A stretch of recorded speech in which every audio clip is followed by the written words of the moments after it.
Last time on Knights of the Roll Table, Kishara sends the Kulsatori constructs to fetch our heroes from the den of the late Gus Thorak. She imprisons them inside of suits of armor and is about to transform them into Yanti when a herd, or would it be pack, of Corgi-infused horses and former allies come in the nick of time to save them. The ring controlling the Kulsatoris is captured, and the tide of battle changes. Our heroes now race after Kishara towards Dagger Island to stop her nefarious plot.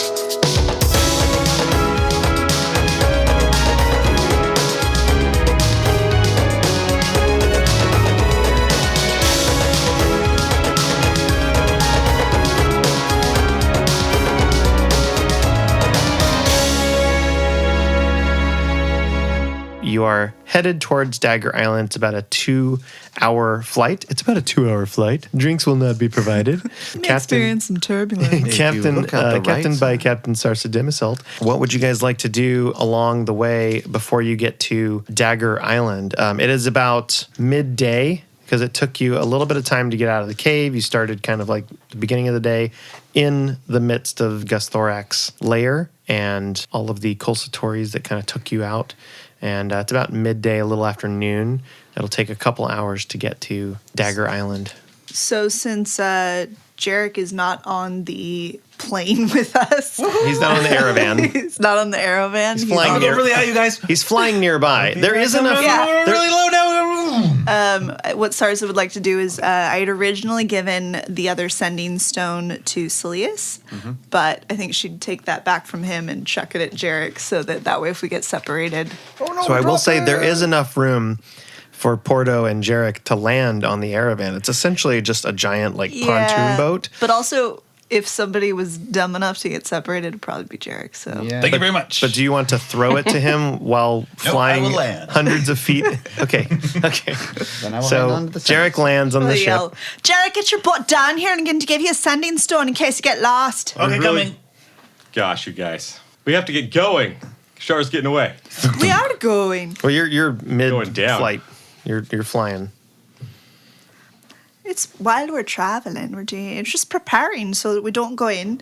We have every advantage because we're going to need it all. I know, I'm just nervous. All right? Do we rest and recover and patch wounds and stuff on our way? Does it take an hour? It'll be at least 2 hours.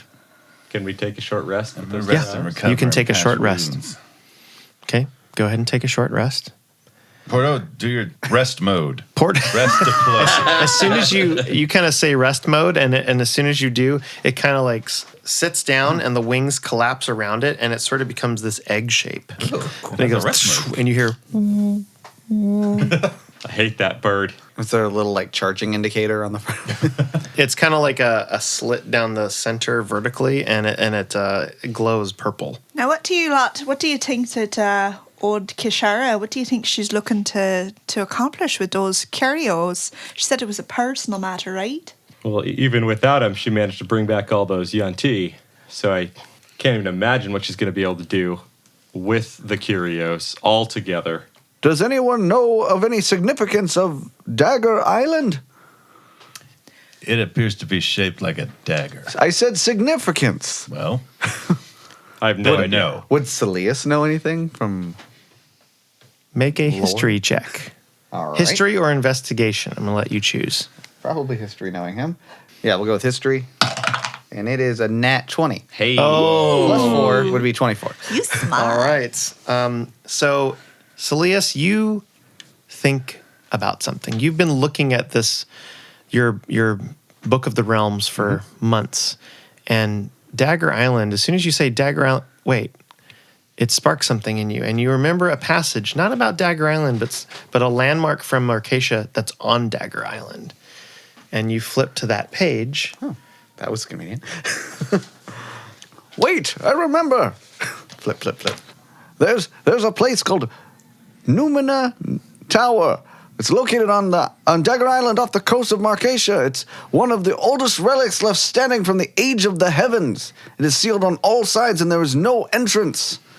According to the writings from the Age of the Heavens, there was a beacon that allowed one to not only communicate with the gods, but ask them for a favor. The writings also said that the beacon was dormant, and without a powerful source of psionic energy, it would not be able to be used. That's got to be where she's going. It must be. She's going to have them wipe out all of non-Yuan Ti. Well, we'll do everything that we can to stop her. Wait, psionic. Wait, wasn't Ramara psionic? So you guys know from hanging out with Ramara, from dealing with some of the Duragar, from dealing with Gusthorak, and also from dealing with a lot of night crystal technology, that night crystals themselves emit a kind of psionic energy. And unrefined and powerful items made with night crystals also emit a very raw and unbridled psionic energy. So the three curios together, being legendary items as they are, is a very powerful source of psionic energy channeled into a weapon. We have to stop her. She's going to ask the gods for a favor. Well, Do they have to grant it? It doesn't say. Well, Sarsa's going to pull out the stone. Sarsa, hello? Bartleby, is that you? Yeah, I made another sending stone. I can see that. I wanted to stay in touch. You hear like kind of battling in the background, some swords Are you and stuff okay? like that. You doing all right? I'm being surrounded by a couple of Colsatoris right now, and they're protecting us. It looks like we're going to win this battle. I just wanted to kind of check and see how you guys are, but I also Cole says hi, by the way. I don't know what that means. Oh, hello. Say hi for me, too. Okay, Jerik says hi. He shook his head. say hi from me too. Oh, Coach says hi, too? Okay, nothing. Listen, it looks like we're making a dent in their forces. It just took a minute to figure out how to use the Colsatoris, but it looks like we're going to win on this battle. But listen, I remembered something I wanted to warn you about, the Curios. Saeleas might know this, but they have another name. When it's combined, it's called the God's Key. That's not good. There's some sort of activation sequence of some kind. I have no idea what it is. It's 3 steps. But in my research, because I'm a big fan of Voop Dadu, I mean, he's such an amazing inventor. Was such an amazing inventor. And in my research, I couldn't find anything about how to activate it, when the Curios were combined. But, I mean, that's assuming they were even real. But you guys found them. It's amazing. Good job, by the way. I never really got to see. Hey, get to the point, Bartleby. We Thanks. don't have much time. Well, I don't know if there's something in that Saeleas might know, or something that you guys find, or some way that you can just mess around with it. If you get the Curios, maybe you can use that to your advantage. I don't know. I mean, there's some way to activate it, and Kishara might not know that. That's all I got. I mean, I won't just mean remember much if we don't have the Curios, but I appreciate you giving us that information. Thank you, Bartleby. Yeah, and don't forget, Cole said something about the Dendar, the Night Serpent. It has something to do with the Yuan Ti. That's all I have for you. Aye. Sorry. Good luck, everybody. Thank you. Thank you, Bartleby. You stay safe, all right? Will do. Tell Cole I look forward to catching up over a pint. She says she looks forward to... Oh, he's really busy fighting right now. Jerik. And it kind of fuzzes out. All right. After hearing the phrase "God's key," I think Saeleas would go to the book and see if he could find anything. With your original Nat 20 roll, you kind of put 2 and 2 together and figure out that the combined Curios is referring to the God's Key, or the God's Key is referring to that. Right. The God's Key is referring to the combined Curios. But what Bartleby mentioned also makes you look up, there is a passage on Dendar, the Night Serpent. Ooh. So you kind of flip to that. Wow, knowledge is power. See, this is why you need to learn to read. Is there a picture of him? Listen, I can read most words, the small ones. I was talking to Coach. He still thinks I can't read. Can you? Are you serious? All right, I'll read this to you. Dendar was a colossal serpent who spent her time devouring the nightmares and fears of both the mortals and immortals in hopes of bringing about the end of the world. Oh Doesn't no. sound like a pretty picture. She was some 300 feet long with blue-black scales, yellow eyes, and a huge maw filled with 4 fangs, spittle, and the bones of some of her former victims. There's a footnote here. No. The night serpent was able to use her enormous size to crush victims below her bulk or to swallow them whole. Her forked tongue could be used to trip and entangle victims, whom she could then inject with a sleep poison so she could absorb their nightmares. She sounds terrifying. So that's what she's bringing back. Sarsa's gonna excuse herself and go take a moment on the bow of the ship to pray to Selune for guidance. Okay. Don't worry, I will steer. Don't touch it. Jerik Just- steers a bit. Just straight, all right? Got What do it. you? No left, no right. Whoa! Straight on. One direction. I will not move anything. I am capable. Jerik invents turbulence. Right? What do you want to say to Selune? Selune, I trust in you. I trust in your mercy. And I'm going to do my best to try and keep the world a beautiful place, but we're going up against some big bad nasties right here, and well, anything you can do to help would be greatly appreciated. I'm not perfect, I'm not always smart, I don't always do the right thing, but I'm really trying my darndest right now. So anything you got for me, I'd be mighty grateful. Roll a percentage die. Ooh. 80, and then I do 8. Okay. 88. It's a little afternoon, so it's still kind of sunny out. There's a couple clouds in the sky. You guys are flying a few hundred feet above, and you're approaching the edge, the west coast of Marcatia. Dagger Island is not quite yet in sight. All you see is ocean. And you get almost a relaxing feel, even though there's a lot of tension in the air and you're flying towards what probably is your certain doom. But seeing the ocean brings some calm back to you. And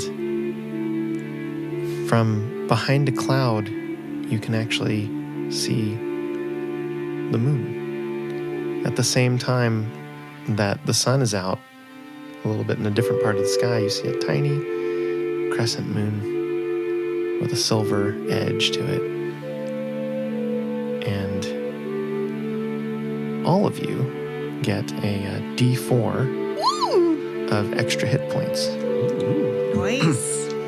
She doesn't say anything to you, but you feel something that there is something that's looking out for you and something that's going to be with you on this journey. Do you guys feel that? I just steered straight. I didn't do anything. I didn't hit anything. I just steered straight. Sarsa's gonna come back to the group and say, Jerik, you did good. I'm proud of you. Thanks. All right, you lot. Saeleas. Let's do this thing. Saeleas, you're still looking at the book. You're looking at all this information. What Bartleby said about finding some sort of activation sequence. I need you to make an investigation check. It's 14 plus 1 is 15. Okay. You are flipping through. For the rest of the time that you're in this airship, you start seeing the small glimpse of a shape of a landmass approaching, and it's getting closer and closer. But before it gets too big, you actually find some runes inscribed in the spine of the very last page of this book. And it's handwritten. It's not printed. Some of the book is handwritten, but most of it's just printed in some sort of print technology. But this was actually written, and it's in Dwarvish. Do you speak Dwarvish? I do. It says 3 words: bash, twist, pull. It's a bop it. I think I found the steps. Either that or that's a good Friday night. All right, Dagger Island is getting a little bit bigger and bigger. You see the kind of pointed southern edge which is where the blade of the dagger would be. You do see, as you're approaching, there's a mountain ridge on the west kind of edge of it. It's mostly kind of this black sand, darker rock. Not a very friendly place. There's not a ton of trees. Any kind of vegetation and trees is mostly kind of almost like desert-like. A lot of rocks, a lot of dead trees and gnarled tumbleweeds and things like that. You do see in kind of the center of sort of where the hilt meets the blade, there is a large stone obelisk tower that's sticking up, and it's very foggy. All of the ground around this area is covered in fog. This is probably the Numina Tower that is referred to in the book. You probably see about 2 miles, because you're really high up, 2 miles to the east, you see a small ship docked, and this is probably Kishara's speedy airship. Does it look manned, or does it look like there's nobody at it? It's very, very hard to tell from this far up. Okay, do you guys think there's any chance that the god's key is like maybe she just wants to go on like a winter fun vacation? Could it just be like the ski of the gods? Are we Zero chance. All right. I think there's zero chance of that. No, that's I true. like has your expressed herself optimism, very but well. No. All right. Well, I'm just keeping an open mind. You guys, you think we can dock by the tower over there, or should we go into the airship?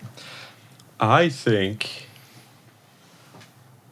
we should use whatever's available to us. Listen, if you want some cover, I could cast a spell so we get a nice layer of fog so they can't see us approaching. And we could approach the ship, board it, and at least make sure that she's not able to leave before we get in that there tower. I like that idea. How sturdy does the tower look? From up here, you can't really see too much, but it looks like a very thick stronghold. And as you're getting closer, now you're like 200 feet. It's very old. Just the architecture. Your stone cunning as a dwarf, it's not your favorite subject in school, but you kind of recognize this is. I've never seen something like this, and I've heard about it, but it's like very old, ancient technology, like architecture, and it's pretty sturdy. What if we rammed it? The tower? If her ship is really fast, if we can take the tower down, it's over, right? You want to ram the tower with her ship? Yeah. Whatever it takes. If we can avoid fighting Kishara, and we can take down the tower in addition to that. I mean, I do like to make a big entrance. Jerik is good at crashing things. Thank you. Thank you for recognizing my strengths. Listen, nobody appreciates you more than I do. Thanks. I know it's a crazy idea, but I mean, this is one of the oldest relics. Is that okay? We'd be destroying a landmark, history. We'd be destroying something with the capacity to end the world. I don't really see a downside there, Saeleas. That's because you're not as cultured as I am, but you're probably right. Listen, if the world ends, there's no culture left. I mean, this is certainly one of those moments that's going to make history. Couldn't we ram it with the ship we're already on? Then how do we get out? yeah, I mean, Well, I have an idea about that. We have the bird. I mean, Jerik this could... one's smaller. If we can take the other ship, we still have a way out. And I can get away on Porto, right? Yeah. are there other crew members on board our ship? Nope.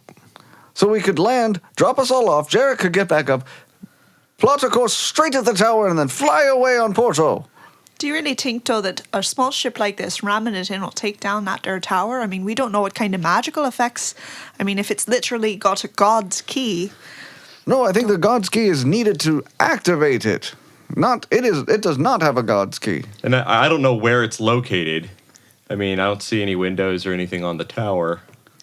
Porto, activate. Yeah, I love that thing. All right, can you give me some fog cover to maybe get onto the ship? I won't have to be there long, even if it's manned. Well, I can, if you'd like, I can either give you fog or I can create fog all around that ship so they won't see it coming. Yeah, that'd be good. All right, how big is her ship? It is about 10 feet wide and by 40 feet and 10 feet high. Okay. So just to give a little bit of spell text, I have Fog Cloud as a first level spell. You create a 20-foot radius sphere of fog centered on a point within range. The sphere spreads around corners, and the area is heavily obscured, and it'll last for up to an hour concentration. I can cast it at, like, each spell level that I raise it, I get an additional 20 feet radius of fog. So I could do it as a second level spell and get us 40 feet of fog that would pretty much cover the whole ship. How close do you have to be? I got to 120 feet. They'd probably see us coming. That's the ship that we flew before that she loaned us. So we are familiar with it and what's there and stuff. Okay. Well, if we cast it on our ship, I flew that previously. It's didn't crash the it. Wyvern, I've got and you this. renamed it the Wyvern Smasher.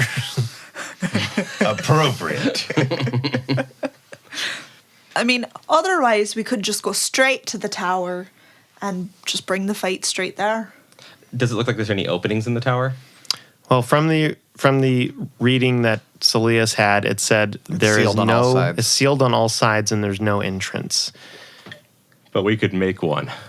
Can we see any? I mean, we're up high, so I imagine the answer to this is no. But can we see any activity between that ship and the tower? Like, can we tell where It is obscured in fog on the ground. so the fog is hiding it from us? Okay, so we don't know where Kishara is. Nope. Okay, You don't see anything. gotcha. All right. Well, I have a sending stone, and a big metal bird. So I'm gonna hop on it and head towards the ship. All right. Big ship. Jerik, you don't do anything more stupid than usual, all right? I mean, on the scale of stupid plans, I feel like we're pretty far up there. Go scope it out, Jerik, and tell me what you see. I'm gonna go. I'll meet Go you ahead. guys over there. Scout it out. We'll head to the tower. If you end up All right, needing so fog we're- cover, we'll- just let us we'll- know.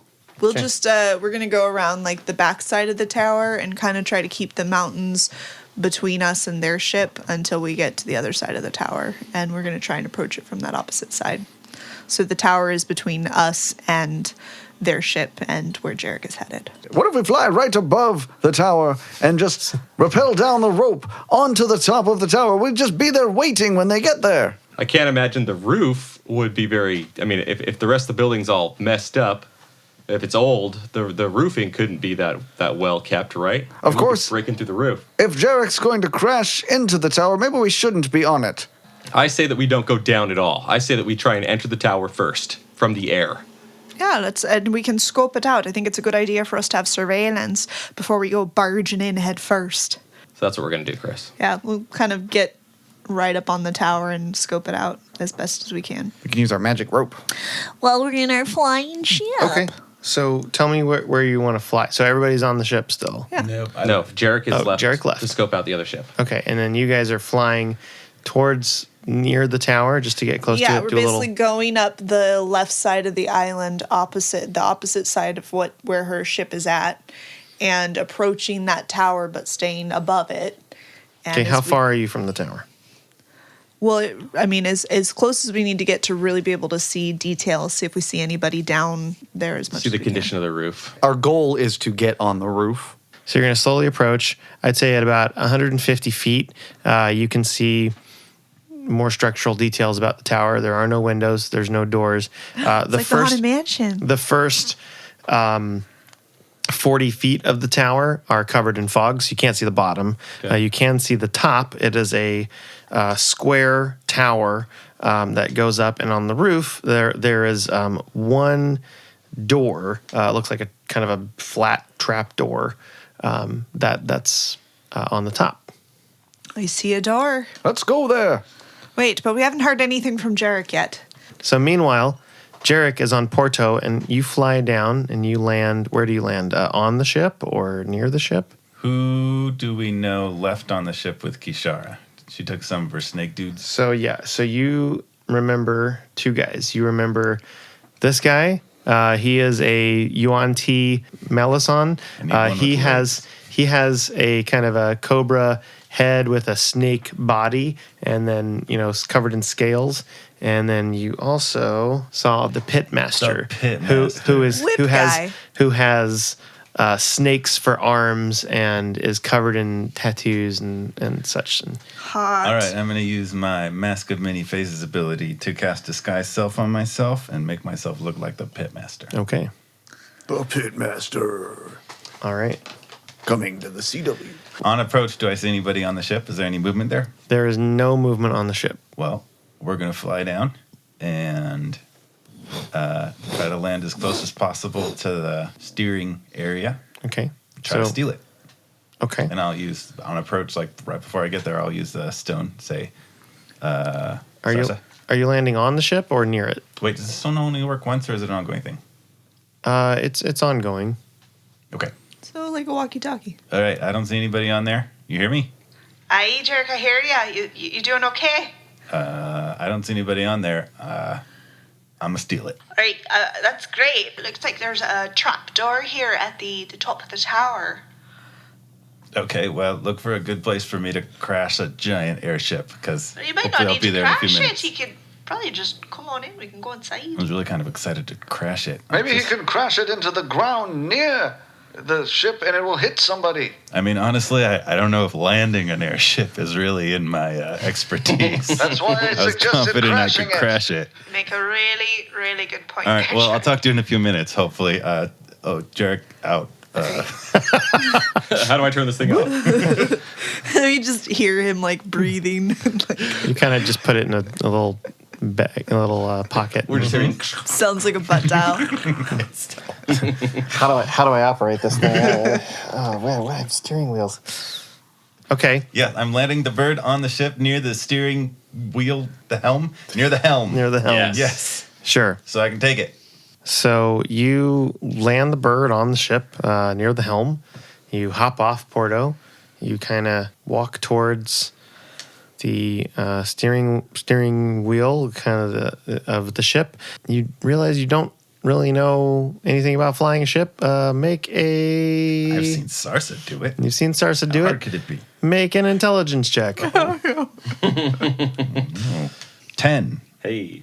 All of the ships in Marcatia are activated by night crystals, and there's a sequence of activation that is done to get the ship to start. Series of switches and kind of turning it on, as it were. So you would need to do that in order to get this ship off the ground. Hey, Bartleby, are you there? Bartleby, paging Mr. Bartleby. Anybody? Nope, nothing. Porto, you're smart. You were built by a smart guy. You know what to do here? Kind of just kind of looks at you, blinks like, Good talk. All right. I could pick it random or... Sarsa? Yeah. Sarsa! Yeah, it was taking you so long. We're waiting here. Where's the on button? What do I push here? Now, does Sarsa? I assume I know. Sarsa flew it before. Yeah. Great. So you know So from. you're going to start. You're going to look. There's a big purple crystal towards the right of the steering wheel. Okay. You're going to go ahead and give that a little tap. Tap. Now you're going to make sure you got your sails up. You got your sails up. You know what that looks like, right? Those are big tall things with Yes. big canvas-looking things on them. Are the sails up? They're not. Dang. Right. So what you're going to do is that you're going to find some rope. There's some rope over there. You're going to. This is typically a two-person thing to lift up the sails because there's the sails where you have to kind of tie them off. So Jerik? No. so you attempt to by yourself get the sails. Make a dexterity check with disadvantage. 13. It is not enough. This is one of those ships that, and you remember this, Sarsa, if you communicate this to her, this is one of those ships that it does require at least 4 people. It's making some sort of a buzzing sound. Is that... Every moment that we waste here is time that Kishar could be getting. Wait. All right, new plan. I'm just gonna wreck it here. All right. And I take out Javadriel and start cutting ropes and wrecking things. Okay. I'm gonna wreck it. All right. Can you be quick about that, though? We're waiting on you over here. Make a roll a percentage die for me. 39. Okay, you do some decent damage. It's still, yeah, I mean, it might fly, but it's definitely not going to fly straight. There's a lot of ropes flying around. There's some tears in the sails. All right. Well, guess this didn't work. Jerik, hurry up. Let's do what we can to get in there. All right, well, I leave. Okay, hop on Porto and then head back out. Meanwhile, back at the other airship, the Airavan. Coach is getting the rope ready to kind of descend off the airship onto the roof. Remember when you could fly? Yeah, those were good times. I kind of missed that, I'm not going to lie. I still dream about it at night. And flying's kind of the coolest thing ever, guys. It really is. So you're landing on the roof of the tower? Yeah. Okay. Are you kind of like scooting down the rope or just are you guys lowering him down? I'm making a bit of a show of it. I'm going hand over hand. Okay. No legs at all. Just Oh, Hand underhand. Okay. all hand upper over body hand. strength. You're going down and you get to where you're going to drop on the roof and you drop down on the roof. thump. As soon as your foot hits the roof, Oh no. you notice, oh, there's something underneath my foot, like a rune, a glyph of some kind. Hey guys, there's a thing under my foot. All of a sudden, you guys Are you hear losing a leg, this too? loud, cacophonous thunder. Coach, you take 25 thunder damage, Are you guys okay? and you are flung off the roof, and you are falling. Hello, Knights at the Roll Table. This is Chris Daly, your Dungeon Master for Season 2 of the podcast. We hope you enjoyed the holiday episodes. Jeff did an amazing job putting together an original holiday one-shot. Well, this is it. This is part 1 of the finale of Season 2. I hope you all have enjoyed the season and the show as much as I have DMing. Next week, we'll post part 2, episode 16, and that will be the finale. Then we'll post a post-season wrap-up bonus episode where we talk about our favorite moments and whatnot. After that, we're going to post a session 0 for season 3. This will also be kind of a how-to have a session 0 episode, and we'll discuss good things to do during that initial pre-campaign launch. Zach is taking back the DM's chair, and we'll be revisiting some characters from season 1 and meeting some new characters as well. After that, we'll start season 3. So it's going to be a fun 2020 with lots of new content. Something else that's happening this week is our very own Matt Messerman will be on Super Geeked Up, which is a live streaming show that's all things nerdy. And it's kind of like improv and geeky stuff meet together. You can see him at supergeekedup.com where you can watch and chat. That'll be January 1st, and it's on every Wednesdays at 8. Go to supergeekedup.com and you can see previous episodes on their YouTube at Super Geeked Up. So check out Matt and wish him well, and you can make fun of him all you want. Since we don't advertise for the show, the best way to support us is leave a rating and review on whatever podcast service you are listening to right now.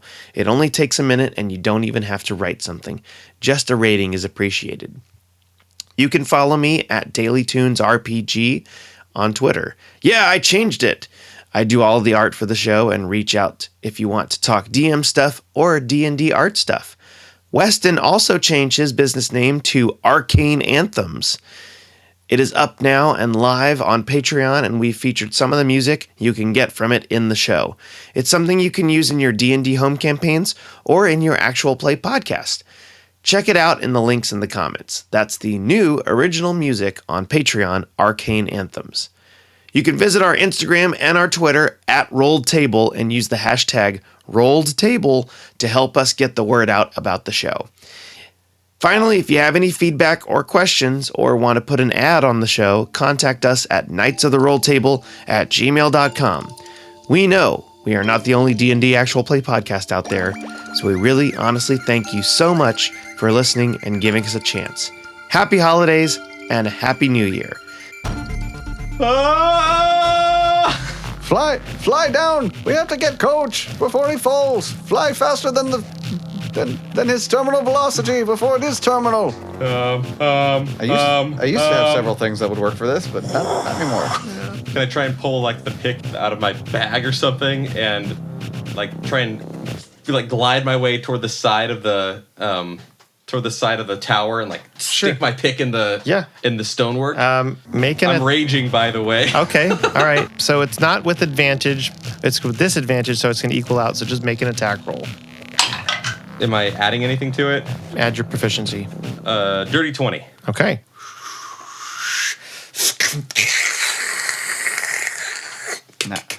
And you kind of are hanging there with one arm, with your metal arm, your metal forearm, and it's gripping super tight on your pick with your pitons are kind of activated, and you're hanging about 30 feet above the top, right on the level where the fog is. So you're kind of almost like standing on the fog, kind of holding on with one arm on the side of this building. Am I able to maneuver the ship to try and get down as close to him as possible, maybe even right underneath him? I'll say yes, you can get on alongside, at least to where like the rope is grabbable.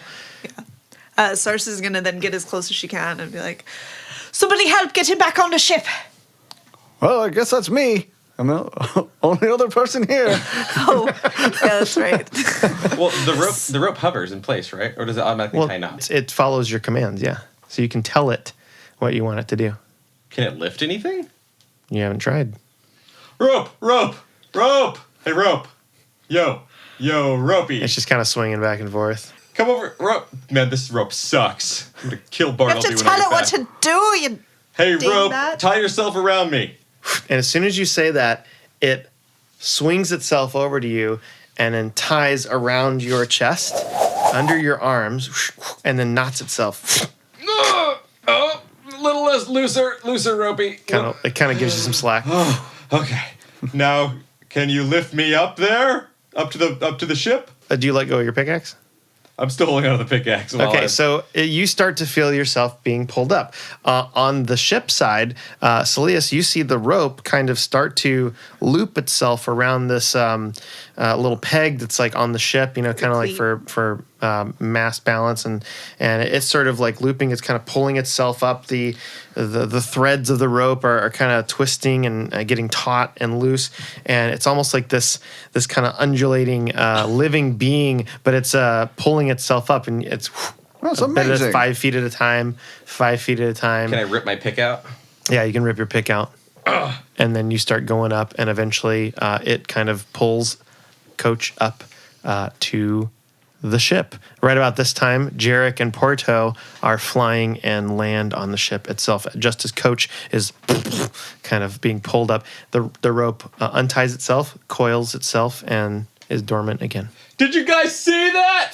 Right, I don't think the roof is an option for us. Oh, man! Well, he set off the rune, man. You okay, Coach? Perhaps it's free now. What'd you say? Oh, no. Coach, are you doing okay? Coach is considered deafened for the next 10 minutes. What? Sarsa's just going to give him like the okay sign. Oh, yeah. I'm a little bit sore, but right. I can't hear anything. Hey, you guys, what'd I miss? Coach blew up. Looks like there's some kind of runes there on the roof of that there building, and they made a big sonic boom, and Coach was flung off the side of the building. Yeah, there's a rune on the Coach, ceiling. you're talking. I got flown Like off. a volume down sign, like you're really loud, Coach. Like lower down. Shh. Okay. A little bit louder. Pointing upward. You guys know there's runes on the side of the building. I got it. All right. You guys are just hovering? Jerik, do you want to go up there and try to disarm the runes? Yeah. Well, the ship is still there. I think I heard its resale value, but I couldn't fly it. I think There was nobody there. They must all be need to here. go down to the floor, see if maybe we can find something down there on that floor level. I'm pretty sure that's where Kishara and all of the other baddies are. That's exactly who we're looking for, isn't Good. Let's it? go there. What? So you fly down to the ground, right about at 30 feet, kind of right a little bit below where you are. You start getting engulfed in fog. There are patches where there's no fog, but mostly it's foggy and just kind of misty. It's almost like the sun has gone away. The cloud cover has come in, and now it's almost like a very overcast day. The ship goes down. Sarsa is able to maneuver and land it very carefully. A little bit slower. And Saeleas is going to put on mage armor. okay, On the way mage down. armor's cast. Do we see anything that looks like it might be an entrance to this building, or any signs of anybody else having traversed? Make an investigation check. 16 plus 1, 17. And you're looking around the outside of the building. Just the area that approaching the outside of the building, yes. You do a perimeter sweep of the building and the ground around the building. There's no doors. You're kind of feeling for traps and for anything. There's nothing. It's like this kind of square tower, but there's no entrances. And Saeleas, there wasn't nothing in that book of yours about how to get inside this here building. No, it just said that there were no entrances. The only thing you guys see through the fog, you have about 100 feet visibility. There's a couple of these mangled trees, a bunch of rocks, and fog. Well, maybe we should try and get in from the roof again. There has to be some reason there's a trap door up there. Am I talking too loud? No, you're doing that's, fine. I think that's the right call. You do notice that when you're in an area that does not have fog, there's a bunch of vines on the ground. There's like sticks and vines, and that's considered difficult terrain. It's almost like they've grown over the rock that's and the sand that's part of that. So there's spikes and little twigs and things that if you try to step down inside of it, it makes it a little harder to travel in. So there's either fog where you can't see, or vines and twigs where it's hard to walk. Is there anything around here to bash, twist, or pull? That's for the key. Oh, man. No. Sarsa, you look back up. One of the trees is a little closer than you realize, than you recognized it before. Oh, dear. Do you guys get the impression that maybe this foliage here is moving? Just a wee bit. Everybody looks up towards the tree. And just as you do that, you see these two little eyes open up, kind of hollowed out knots inside of the tree. And then this mouth where, the bark should be, it kind of creates this open, kind of open Saeleas, fireball. Saeleas, mouth. fireball. No, I need don't. everybody to roll initiative. Oh dear, I guess they are aggressive. Oh no, that's a nat 1. I don't have fireball. I need that on a t-shirt. I don't have fireball. All right. You see 4 animated trees approaching you, Back on the boat, back cracking. on the boat. and they are all coming towards you. There is 2 coming towards you from the side of the tower, and 2 that are approaching towards the tower from the west. What do you guys do? Jerik is up first. Jerik, talk to them. Yeah, you can't sweet talk these plants here. Turn on that old Jerik smolder. I say in regular common, hello, trees. We are friends of Glaive and Janae and Kishara. You might know her. We were just looking for directions. Maybe we could rejoin her. Hi, Branch. Yay.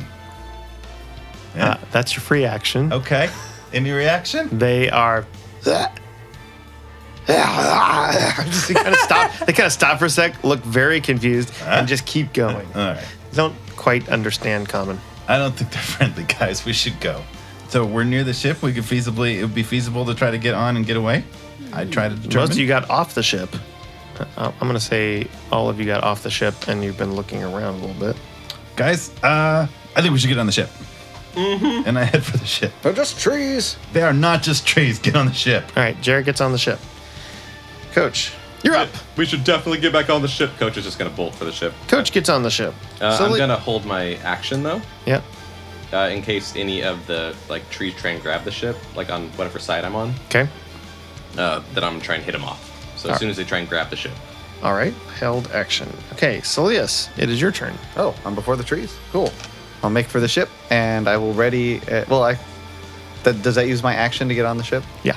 Okay, then I get up. Well, I mean, no, sorry. That's just my movement? You can use your movement, and then you still right. have an action. All right, I'll get up on the ship, and then I will firebolt whichever tree is closest to Sarsa. Okay, we'll say tree number 1. Tree number 1. Firebolt. Nope. That's a nat 1. Okay. The fog makes it very difficult for you to get a clear direction of where this tree is coming from. It's very disorienting. It's a little bit out of a dream, and the firebolt just kind of goes wide.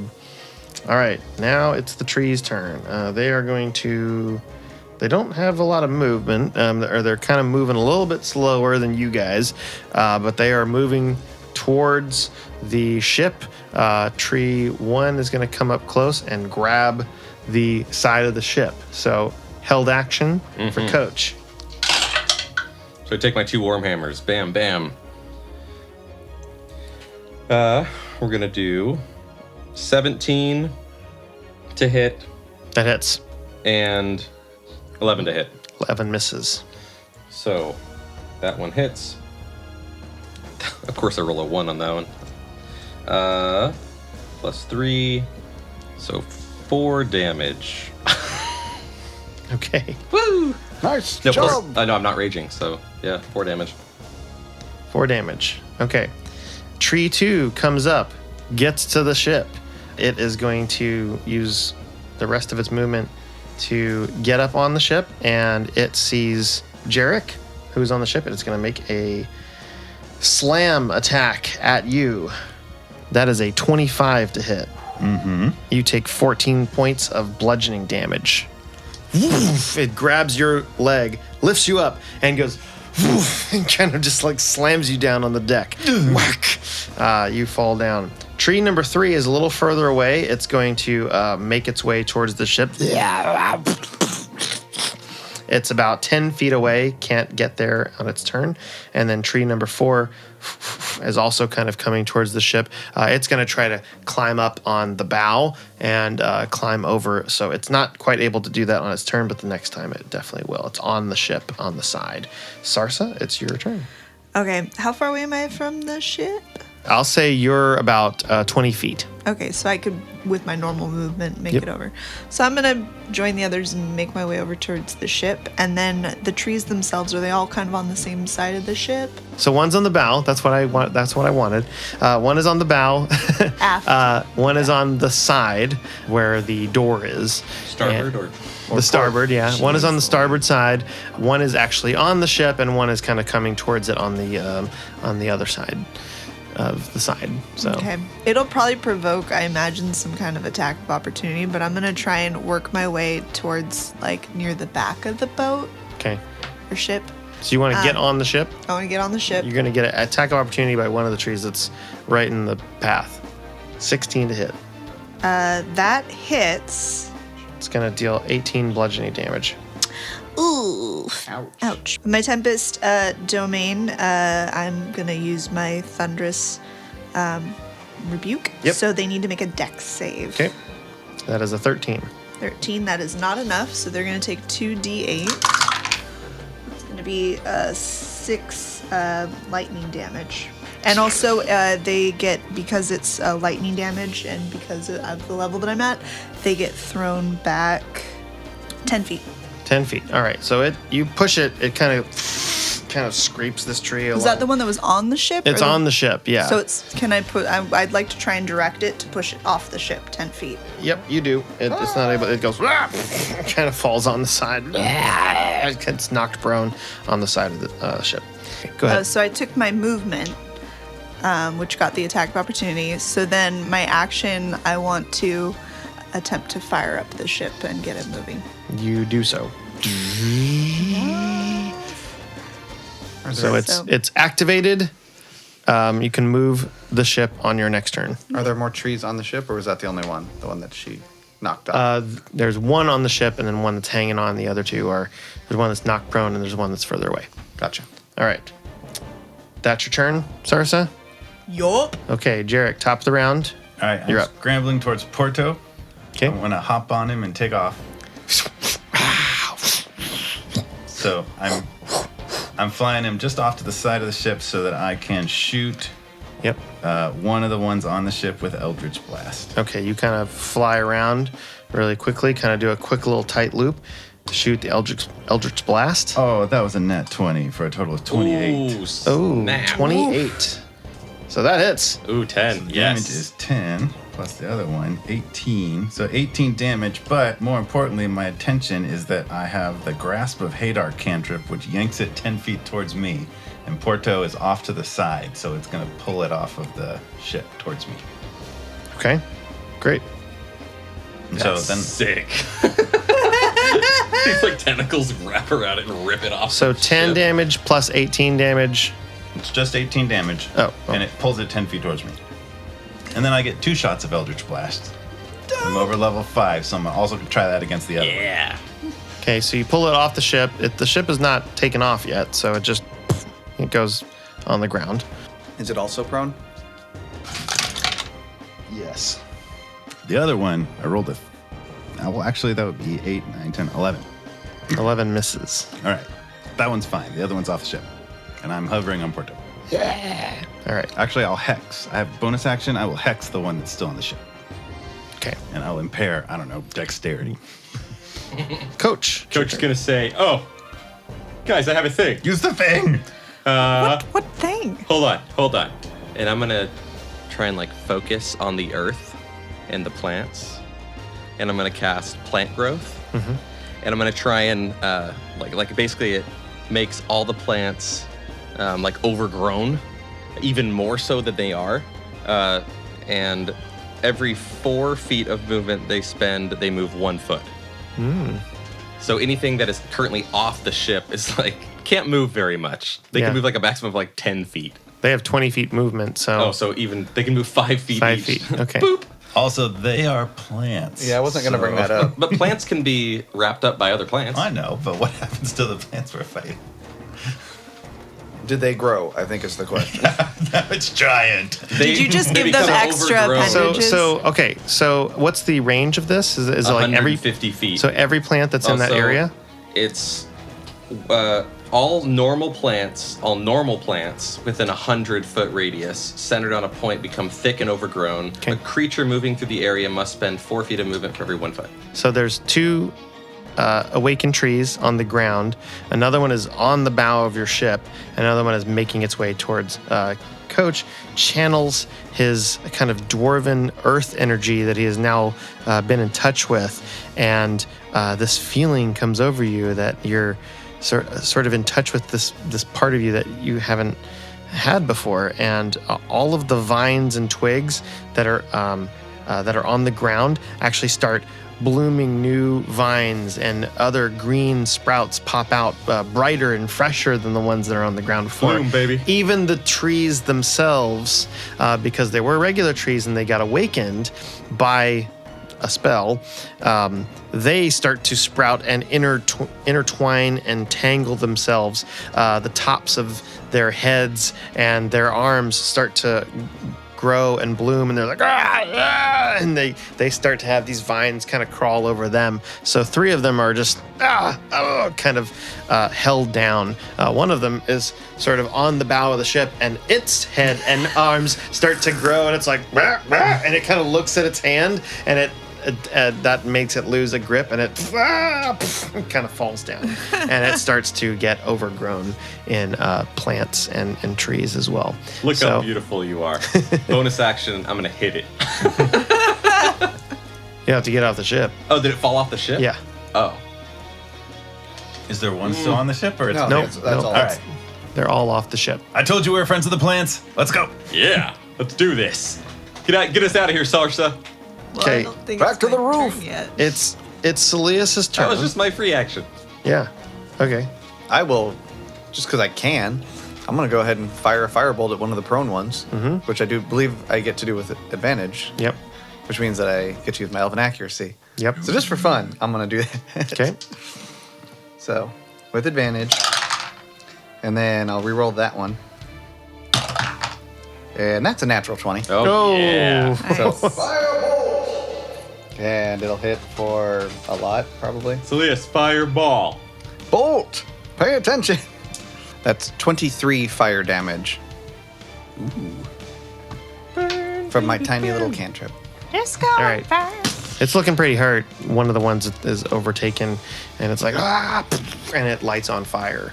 So now you see this tree is lit on fire, and there's a couple of the vines and everything. It's like, I hugged my book, guys. It worked. The tree that's on fire is going to try to move. So it's going to get up, use half its movement, which is just 2 feet, and then it's going to just basically stand up.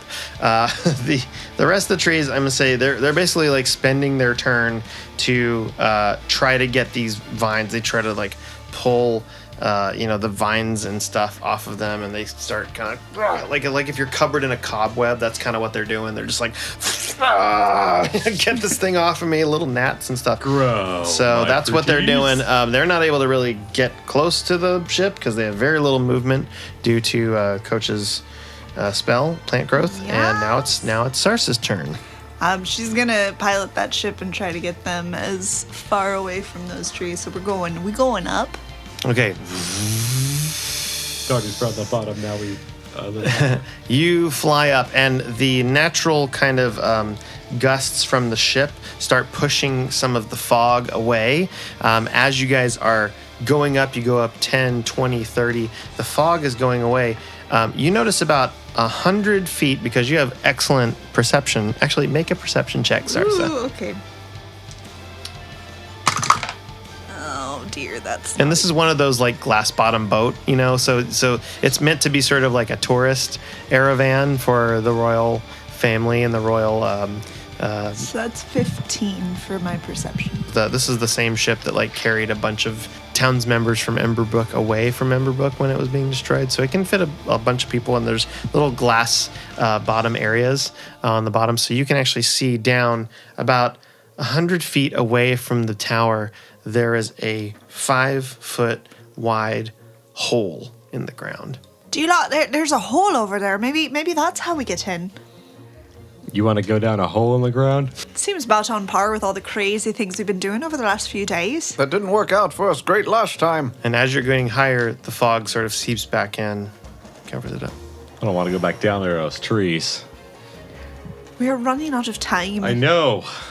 And Kishara definitely knows we're here now after that boom. Perhaps she'll think we're dead. I'm getting really good at reading lips. Jerik, what do you think? We gotta do something. Looks like that's our only option. We're going to the hole. Coach, you love holes. What? You love holes in the ground. Holes in the. Coach is still partially deaf. This is uncomfortable. All right, you guys. The pantomime is. Do you want to? You're gonna, for the sake of time, I'm gonna say you land far enough away. The trees are very slow. You're able to land kind of on the other side of the hole. You all jump out. They're still far enough away, and their movement is slowed. So you're right there in front of this big hole in the ground, 5-foot diameter. Hey. 5-foot diameter. All the way across? Yeah. Yeah. Yeah. 5-foot diameter. All right. So who's going first? I go in. Me? Yeah, I thought so. You don't even have dark vision. I'll go first. I already went in. I agree. I should Jerik go jumps first. in. Then Does Porto fit, or is he kind of stuck? Porto does not fit. He's big. Porto, Yeah, deactivate. I said I was going to go jump in. Coach jumps in. We should have given him a sending stone. I'm Well, gonna Jerik has yell one. down the hole. Coach. Hey, are you okay? What's down there? Jerik has one. We are both in there. Oh, you're in there too. Get in the hole. Tell us what's Is in there Jerik first. okay? Are you sending stoning me? Am Are you stoning me? He's not responding to you right now. I would have actually I wouldn't have like jumped down a dark hole. Yeah. I would have used the rope to try and like climb down. Like, it's 50 feet, right? Mm-hmm. So I can go down quite a ways. Yeah. When we go down the rope, Yeah. what are we seeing at the bottom of 50 feet? What do you notice is that when you get in the hole, about 10 feet down, it starts to go at an incline. Okay. And it is very slick. It's kind of muddy. And you start sliding. Woohoo! Do you let go of the rope? It's longer than 50 feet. Oh, yeah.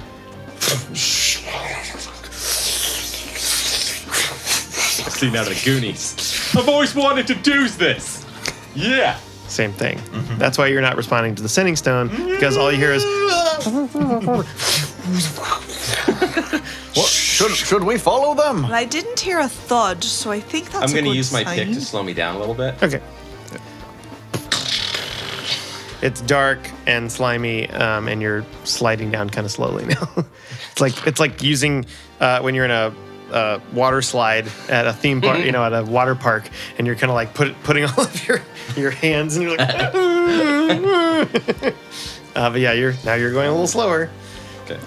Can't really. You can see a little bit because you have dark vision. Yeah. So it's just kind of dark earth, slimy mud slide. All right, when she doesn't hear a thud or a response from Jerik, Sarsa will go. Sarsa leaves on the ship and just goes. No, she'll like, I guess, dock the ship as best as she can, floating above this hole, and drop herself down. Yep. Okay. Slide! Saeleas is going to climb down the rope, and when he gets to the end, he's going to say, Rope, let's go.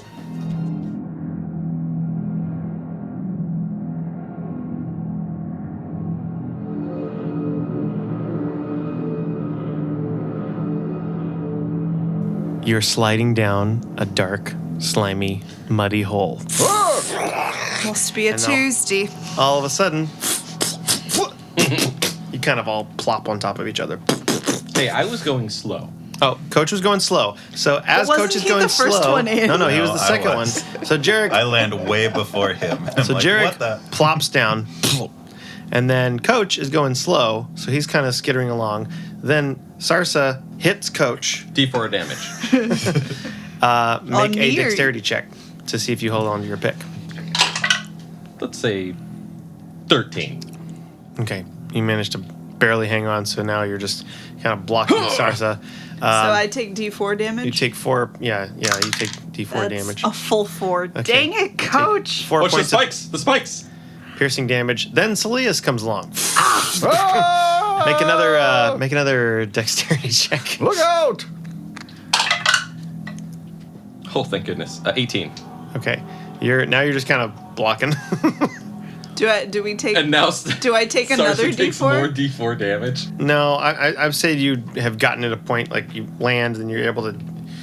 Maneuver away Yeah. from his spike Not hammer? yet. Yeah. Rope, so- grab Coach. Why? slow me down. You guys, you up there? We're a bit of a clot right now. We'll be right down there, Jerik. All right, well, I'll loosen the pick. Okay, you loosen the pick, and then the rest of you start sliding down. And then you land on top of Coach, boom, and then you take D4. Coach, you got all these spikes on. Oh, that's 1. Okay, I thought you rolled a 4 again. It's kind of my thing. You guys look up, and you're in this underground cavern. There are some lights. There's some sconces with torches on the side. It is in a room about 15 by 10 feet, and you hear the faint sound of voices coming from a further catacomb through a hallway. Can we make out like what kind of voices those are? Can we discern them at all, or is it just there's clearly some sort of noise? It's kind of an echo. It's a very echo cavernous layer, and you hear a female voice. You guys hear that? Yeah, We should sneak up. I definitely hear a lot of things. Do you? No. Sarsa's just gonna motion like shh Okay, and listen as much as she can. you're gonna have to get closer. I will sneak forward. I will also sneak Not at forward. disadvantage because All right. of mithril armor. Okay, both of Must you be make nice. a stealth check. Coach, you hang And back. I've got my fancy new boots. Saeleas will stay back with Coach. Be like, nope. 14 for Jerik. I make no sound, so that's With your boots of elven kind, is that right? 2. But that's 13 plus 13 is what you needed, so 15. Okay, so 13 is what you needed. So both of you very stealthily sneak forward, and then this is what you hear. I don't care how quickly he wants them. I'll have the construct shipped to you in less than a week. Then tell your master he can wait. Time works strangely in the Feywild, and Lord Metre must understand that I have pressing personal matters I need to wrap up in Marcatia. I don't owe him anything. We are united only in our common interest when the goals are aligned. He should know. Being a member of the Platinum Syndicate means you have to work with other members. At that moment, you guys are right in the hallway. And out of the shadow, you just hear, Hello, pretties. and he grabs you. He tries to grab at you. I need both of you to make a dexterity save. That's a 4 for me. 21. Sarsa is grappled. All of these snakes and moving kind of tendrils go around you. And then Jerik kind of ducks under and deftly maneuvers away. Which way are you going? Are you going further up the hallway, or are you going back towards the others? Well, I'm just out of his grasp because I'm not going to leave her. I guess towards the others, though. Okay, so you just kind of move back a little bit. Mm-hmm. He has Sarsa, and he pulls out a blade and says, No false moves there, boyo, or I'm gonna slit her pretty little throat. Oh, you think it's pretty, eh? I will cast Command on him, and he will make a saving throw. Wisdom saving throw. Beat 16. he has advantage. Why? He's a Yuan-Ti. Yanti. Wisdom. Why not you on coffee? A dirty 20. Well, dang. I don't think so. Sarsa has very little regard for her own well-being, so I'm definitely casting Thunderwave. Before you do that, he says, Neshotas! They're here! They're in the chamber! Do I hear that? yes. We're gonna a motion for Coach Okay. to. At that moment, Sarsa forward. casts All right. Thunderwave. And I'm sorry, it's gonna hit Jerik as well. She just doesn't like being pinned. So he's gotta make a con save. Jerik's mind is like, I better cast Command before she casts Thunderwave. I know this is gonna go. She knows what's coming. He knows. He It's knows. basically just like a knee jerk, but she's only casting it as a level 1. Like the goal is not to necessarily away from me. knock him out. Thunderwave. It's just she wants to push him back. He has advantage, so he can't. He rolls a 15. On a con save too? Huh? Oh wow. 15. Pitmaster. 15 saves, but he still takes 2d8. Okay. Half of that, so he would take. That's 11, so he would take 5 damage. Thunder damage. Kind of blast of thunder. He's able to hold his grasp on you. It also hits Jerik. So do you need to roll 2? Oh, yeah. Yeah. 16. Yeah, he's safe. So you So only 5 damage Yeah. from Sarsa. This is going great. listen. I just took like 5 damage from Coach, just like smacking into me. So this is par for the course right now, buddy. Coach ate me once. Yeah. And you tasted terrible. We are our own worst enemies. It's true. You guys hear this thunder, and then you see the forms of Jerik, Sarsa, and this other large humanoid fall down. At this moment, another Yuan-Ti, this large snake-looking guy, this lower half snake and a cobra head body, slithers forward in the tunnel and says, No false moves, or you'll all be killed before the mistress can talk to you. She wants to see you. We heard you were coming. I see you found the glyph of warding on the top of the tower. Get up and come towards the center chamber. Have we made it that far? We're still running. okay. Now you have. What's happening here? You just see Sarsa with like a knife at her throat. He kind of takes a deep breath. The mistress would like to see you. Come towards the center chamber, Well, I don't or much else want to we'll kill you all. Well, I don't want to see her. Drop your weapons right now. You see Sarsa is being held at knife point with the pitmaster's dagger. Don't try anything. What? Get up What? and move forward. I wave Coach over. What did Come you on, say? we're gonna go over there. What? Come on. This seems like a bad idea. We could And we he could kind of fight. he looks at you and he's saying what? And he's like moving his hands like Get up, pointing, move forward. and he does little fingers like walkie, but he doesn't have fingers. He only has snakes. So it's like these two little snakes like walking. He's like, And walk Is he still on the ground? forward. and he's on the ground holding Sarsa. Coach is looking at the rest of his teammates for like some direction. Like, are we doing this? That's good. We're nodding. As long as we still have Okay, I guess this Okay. seems foolish. You guys get up. Sarsa's still being held. The pitmaster holds out his snaky hands and motions for you to give him your warhammer. Hand it over. What?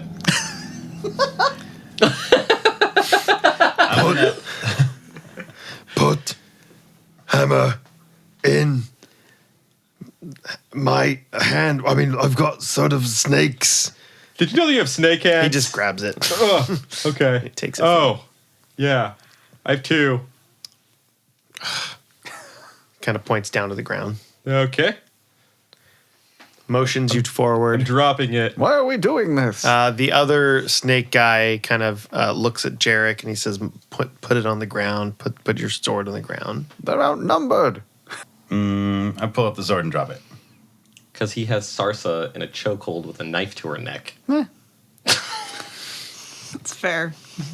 All right. It's not the worst place she's ever been. This is also true. You come in, and what you see is a large round room. It's in the center is a giant pillar, about 60 feet tall and 10 feet in diameter. That's wrapped in these vines, fairly fresh looking, fashioned into some sort of ladder, and the whole tower is slowly revolving. It's like stone layer on stone layer. In the center of the pillar, there is an opening about 3 feet tall by 2 feet wide, and inside this sort of carved nook is the combined curio device, which you've identified as the God's Key.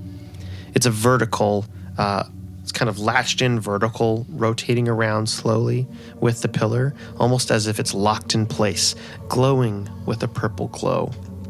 Near the top of the pillar are various runes, symbols that you can recognize if you want to try.